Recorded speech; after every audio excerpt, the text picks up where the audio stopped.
Good morning, this is Paula at the Giodone Library, and this is Paula's Picks. And today I'm going to read some stories about Vietnamese American families. The first one is called A Different Pond, written by Bo Fee and illustrated by T. Buey. A Different Pond.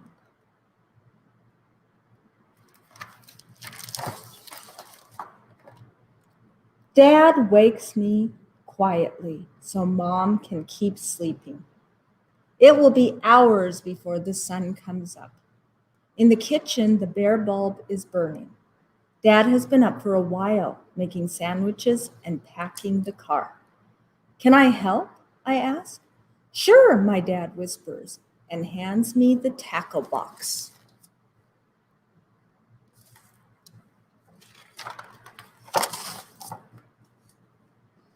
The streetlights look brighter and the roads aren't so busy before the sun comes up. Dad turns on the heater and tells me stories. A kid at my school said my dad's English sounds like a thick, dirty river. But to me, his English sounds like gentle rain.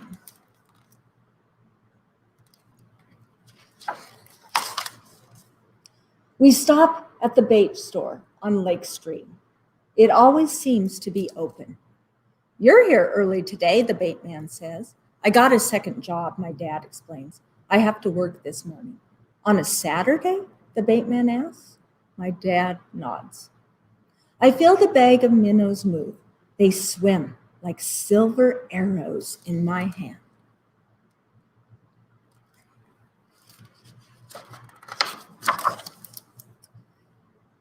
It's still dark when we get to the pond. We park the car and climb over the divider between the road and the trees. My dad holds my hand and walks ahead through the tangle and scrub. Step where I step, he says. I am thinking about what Dad told the bait man. If you got another job, why do we still have to fish for food? I asked. Everything in America costs a lot of money, he explains. I feel calluses on his hand when he squeezes mine.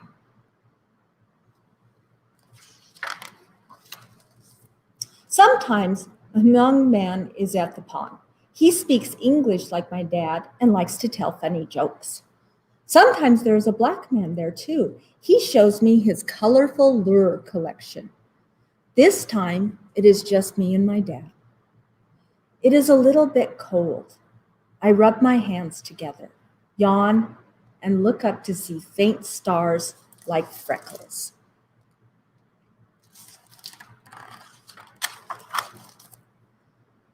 As Dad sets up in a clearing, I gather small, thin twigs for a fire. They need to be dry and clean. I count. 1, 2, 3, 4, 5, 6, 7, 8, 9, 10. And then add 10 more. I put some rocks in a circle and set up the twigs like a volcano. Dad reminds me. I set one end of each twig down, the other up, leaning them in so that they rest against each other and hold each other up.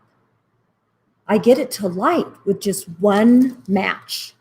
Dad nods. Do you want to put a minnow on the hook, Dad asks. I want to help, but I shake my head no. I don't want to hurt that little fish, even if I know it's about to be eaten by a bigger fish. My dad smiles. He isn't upset with me.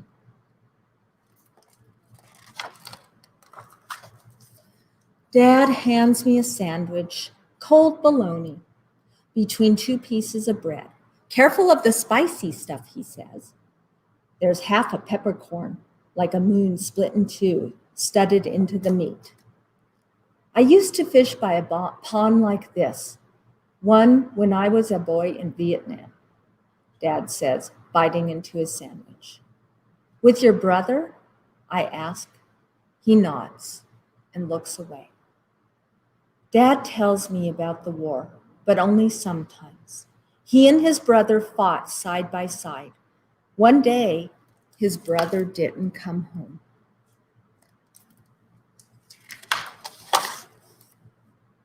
The bobber dips in the dark and Dad pulls. Got one, he says, sounding and shouting. A crappie, and soon another. Can I help, I ask? He nods, and I use 2 hands to help guide the fish into the bucket. The fish feels slimy and rough at the same time. Dad laughs at the funny face I make. Dad smiles, his teeth broken and white in the dark, because we have a few fish and he knows we will eat tonight. Time to go home. Dad must get ready for work. He washes his hands with a small nub of green and white soap. Then I do the same. I look at the trees as we walk back to the car. I wonder what the trees look like at that other pond in the country where my dad comes from. By the time we get home, the sunlight is coming through the windows. It's just a faint tint, blue and gray instead of gold. At home, Mom looks tired, but she smiles at the fish in the big white bucket. My dad changes his clothes and gets ready to go to work. He pats me on the back and says to Mom, "Our boy did a good job with the fire today." "You learn so quickly," Mom says. Then she asks me to help with the fish before she has to go to work too. I'm sad that she and Dad must leave, but not too sad. I know that later on they will both come home. "Look after your baby brother," Mom reminds my brothers and sisters. She means me. Then she gets on her bike and goes to work. I am not a baby, I think to myself. I helped catch dinner. Tonight, when we are all home, Dad will put rice in the cooker and Mom will fry the fish on both sides until they are crispy. I will bring out the jar of fish sauce that has flecks of chili pepper and carrots floating on top. At the table, my brothers and sisters will tell funny stories. Mom will ask about their homework. Dad will nod and smile and eat with his eyes half closed. "Good fish," he will say to me. And I will smile and nod. And later, when we sleep, we will dream of fish in a faraway pond. Beautiful book. That was published by Capstone Publishing, and thank you to them for allowing me to read this. The next book that I have about a little girl is also published by Capstone. Thank you for letting me read this. And it is written again by Bo Fee. And this one is illustrated by Basha Tran. It is called My Footsteps. Footprints. Oh, excuse me, My Footprints.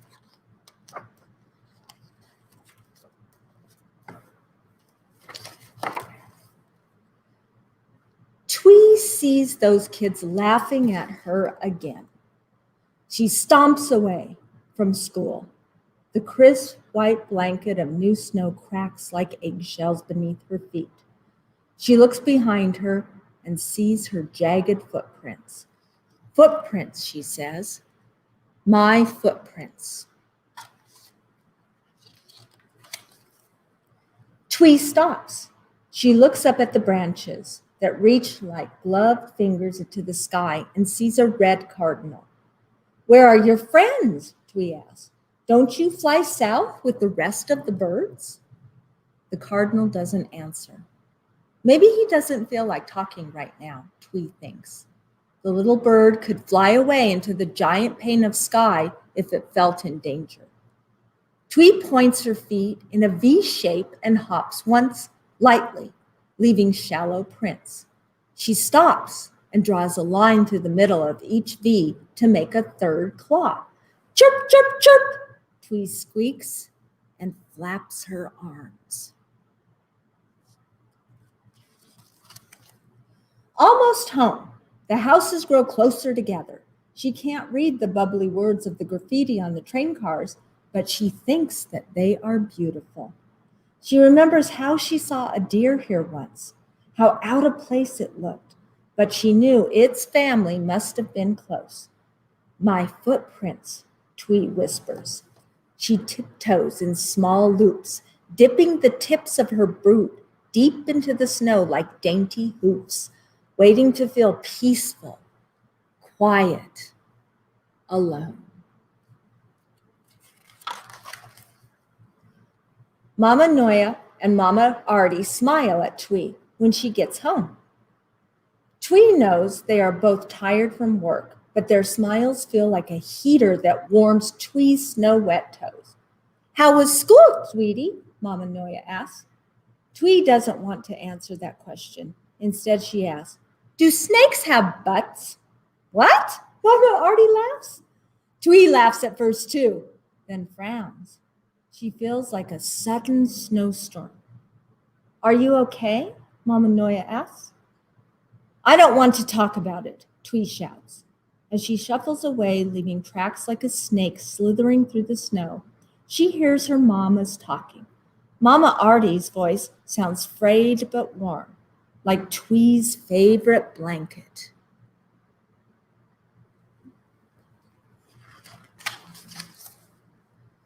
Twee runs a stick along a fence that's missing 2 teeth like she is.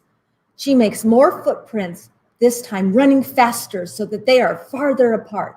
Quick, quick, quick. My footprints, Twee pants. She is a spotted leopard that can blend into the surroundings and disappear if it's threatened. Meow! Twee screeches, though that doesn't seem quite right. My footprints, Twee says, stomping deep into the snow. She looks behind her and sees a grizzly bear's paws. Strong and brave, a bear stands up for itself. Other animals are afraid to make fun of it. Roar! Twee growls, baring her teeth.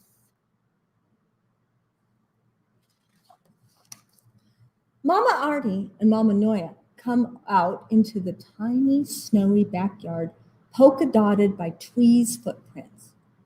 What is the strongest animal? Twee asks.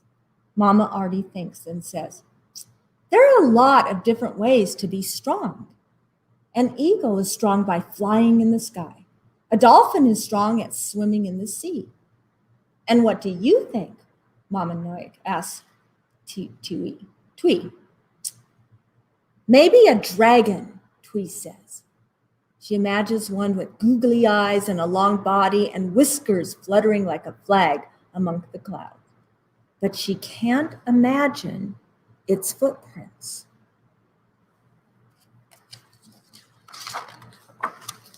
How about an elephant? Mama Artie suggests. Twee puts both of her feet together like an elephant hoof and stamps one big hole in the deep snow. She wishes she could make 4 of them at once. I want to be the biggest and strongest and scariest monster, Twee says, so that if kids at school make fun of me for having 2 moms, or tell me to go back to where I come from, or call me names, or bother me because I'm a girl, I can make them stop.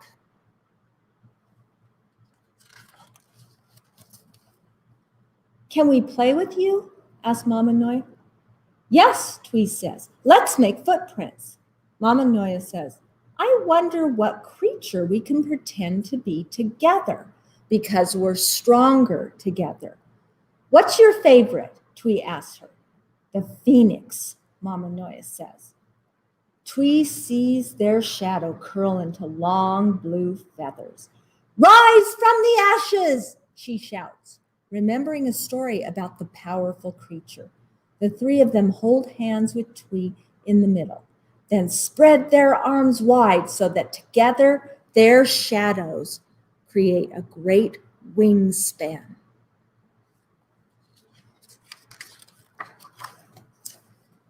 And what's your favorite, Mama? Twee asked Mama Artie. Do you remember the painting I showed you once of the Sarabah? Mama Artie asks. Part lion, part bird, Twee says. The three of them get in a line, hands on hips, and they become the fearless, many-legged creature. An unexpected combination of beautiful things, Twee yells as their Saraba marches through the snow.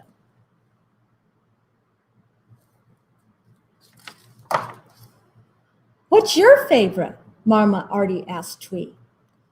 I want to make one up, Twee says. It can fly and swim and run, and it always is kind to everyone else and only eats birthday cake. What does it look like? Mama Noya asks.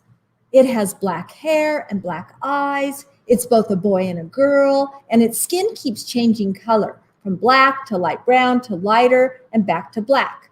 Not to hide, but because it always wants to be different shades of pretty. And it never hurts or makes fun of anyone. That sounds like my new favorite creature, Mama Artie says. Her laughter is a warm bubble. What's its name?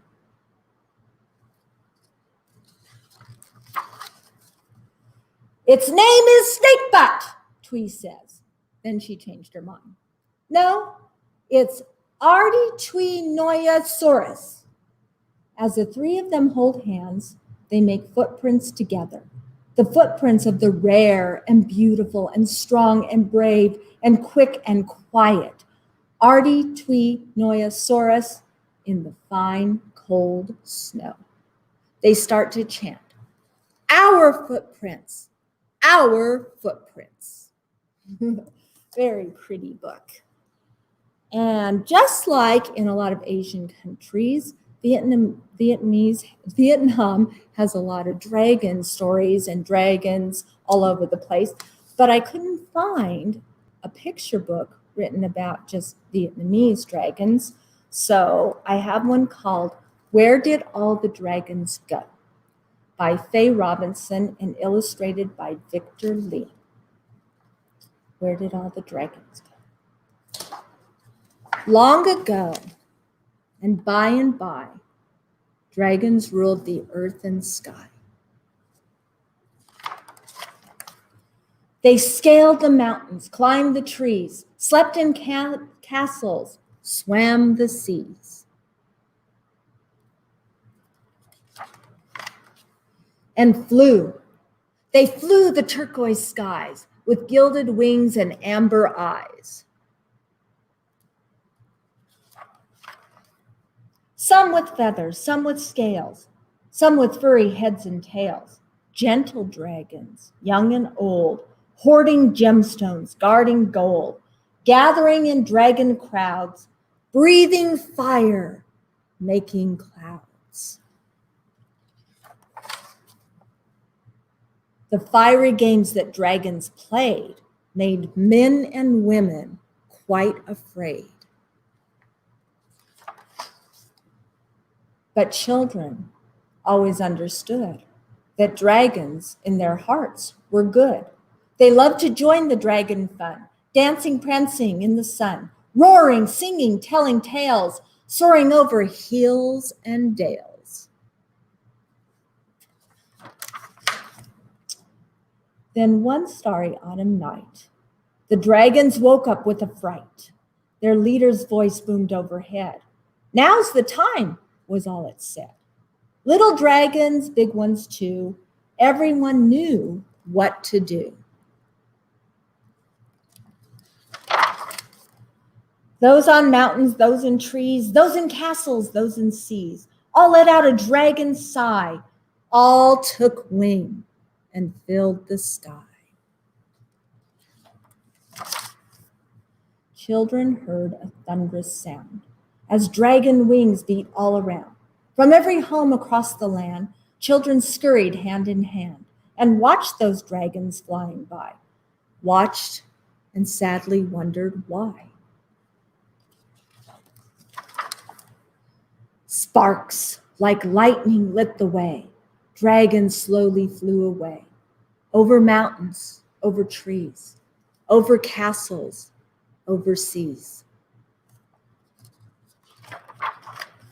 Then, at the edge of the earth and sky, dragons called a sad goodbye. That's the last 'twas ever heard of dragons, not another word. Where did all the dragons go? The smartest scholars still don't know. But next time there's a thunderstorm, watch the smoky gray clouds form. Watch the lightning flash its light. Hear the thunder in the night.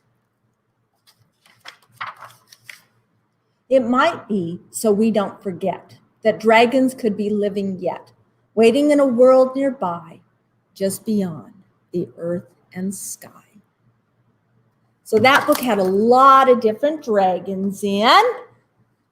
And the dragon is very important to Vietnamese culture. So I'm going to show you how to make a dragon craft. I love this dragon. It's going to be hard to see because he's so big. Let's see, I need to go this way. So there he is. There's the top of him.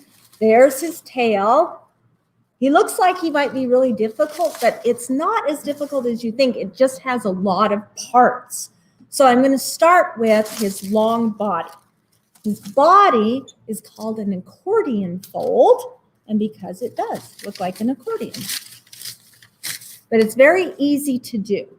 But for this dragon, you want to have different widths of the paper to do this because you want his body to look like it's big up here, and then it gets smaller and smaller for his tail.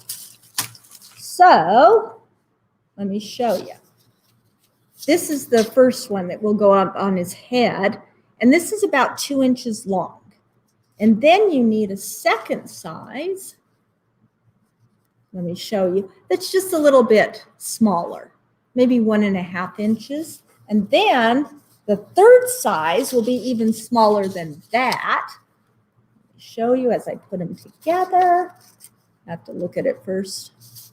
And there it is. So then that's the third side that's a little bit smaller than the second one.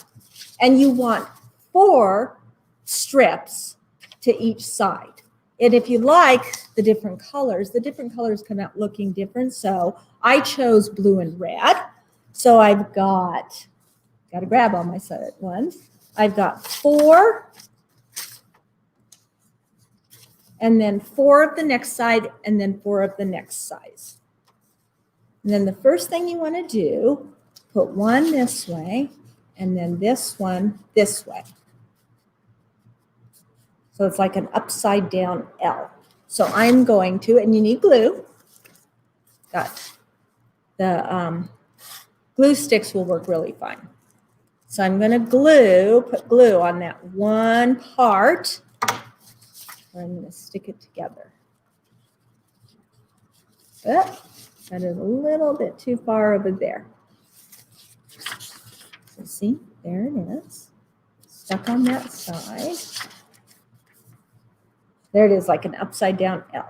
Then you want to fold this over. And I'm just going to take it down here so I can crease it because you want it really neat. And then you want to fold this one up.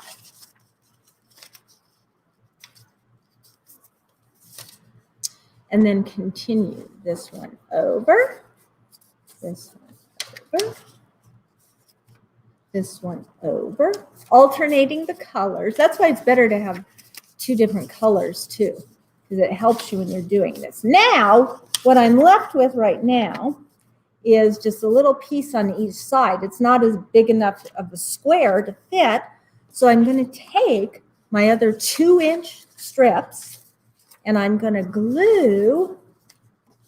Let me put a little bit of glue on here. I'm going to put a little bit of glue just right there and put the blue on. So it's like an extension. Now I've extended that color, and then I'm going to do the same thing with the red. I'm going to extend it. 2 inches, I'm still using the 2-inch ones. There we go. There we go. And so then I just continue with fold. Oh, that was the one fold anyway. Fold up, fold over. Just keep alternating the colors. over and over again. Have to remember that I'm doing it in the front. Da, da, da. Yeah, I think I'll glue it on then. So then here is the smaller strip, the one that's like 1.5 inches. Then I do exactly the same thing. But of course, as I glue that on, see how it's smaller? And then I glue it on this one. There we go. And then I just keep continuing with the folding. Oops, my blue one fell off. I didn't give it time to glue. And on, and I won't do it all, and I won't do the third one because that will take forever. Instead, I have one that's already done. And then in the end, when you've got the last one done, you might have to clip off a little bit of extra unless it just happens to come out perfect, which sometimes it does, and you have this accordion body. So that's his body. That one takes probably the longest to do. Then his tail is just tissue paper. You could use crepe paper. You could use just colored paper. And you want to cut strips of it like a feather shape. And then you just glue those feather shapes onto the, I was gluing it onto his head side. You have to remember that the smaller ones is the tail. So you would glue it on the tail. And maybe like 6 or 7 of them. So he's got a big fluffy tail. And then I left the head for last because the head, you can do anything you want to do. I'll show you. I have 3 heads. I also have this one. That one I actually painted and cut so that it has a mouth. And then I have this one, and he has a little goatee here, and he has sparkles put on top. And then, and I love this one and this one have the fire coming out of their mouth. So all that is pipe cleaners. Take red, yellow, and orange pipe cleaners. And then take a pencil and just keep wrapping it around for each one. And then you do each one. And then when you have them together, you just take inside their mouth and glue it in there in the side. I guess you need to cut that. So you need the styrofoam cup and you need to cut that mouth out to put his little, I'm getting ahead of myself here, make his little fire. And then for this on his eyes, I took the foam type paper, and that also is his little goatee. And all you need to do, this one has those types of eyes too, but I have a decorative type paper that like you might use in scrapbooking, and then I have felt. So you can use felt, decorative papers, construction paper, or even the foam paper if you have to have that. And all you need to do, demonstrating, is cut an oval. Now this one might be kind of big for this face. But you just cut an oval, and then on one side, this side would be the one that the eye goes on. This side, you want to cut his little spikes. So you just cut up, cut down, and make it spiky. And that's all you need to do to make these, his little things on his eyes. But then I also took a feather, glued the feather on top of that, and then glued a googly eye. And then the last thing I had to do was make his mouth with just a Sharpie. Just drew that crookedy mouth. So there's that one. This one was kind of the same, but on him, I put little pom-poms on the top of his head. And he also got some ribbon that I punched into the styrofoam cup. He also had to have the round styrofoam cut out so that you could put the fire pipe cleaners in. So, but he also has the feather because I liked the feather before putting on his eye. So you can do anything you want, any type of dragon you want. This one I painted blue and then cut the cup in half. See, I could leave the round circle on the bottom in, cut him in half and did it like a mouse shape. And then you can't see it because it's hidden by this, but I put it one on top of the other so his mouth would be open, and then just glued it. And then these are the foam again. And this one I made it kind of look like a water dragon, like he's got gills. And then these little spikes on the top, and he had bigger blue eyes. And then the last thing is I cut the tongue out of flannel and stuck the tongue instead of the fire in his mouth, because he looked more like a water dragon. So you can do anything with your face at all, anything that you have available, even sequences, pom-poms, if you have feathers. If you don't have feathers, he doesn't need feathers. He didn't get feathered. So anything that you want to make your face, and then you have to add, put the head onto the body. This is just incredibly clever. How the body is attached to the head is with a clothespin. I colored this clothespin red so it fits the design. And then you put the clippy part. Where is there it is. So remember, the bigger squares are for the head. You put the clippy part in there. Just clip that together. Yeah, I did that.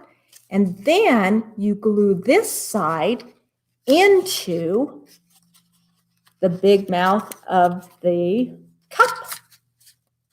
Now, I did use hot glue for that, just because if you do use white glue, you'll have to hold it until the white glue dries enough so it keeps it together. But there it is. That was a very good way to put the head onto the body. And here's the dragon, how it came out with the head on the body. I can just hold it like that. And so thank you for joining me today. Give a try of making that dragon. It seems like it's hard, but it just has a lot of different parts to it. And we do have our All Pueblo Reads going on. So either look on our website or get one of our pamphlets, because we have a lot of programs going on. So thank you for joining me.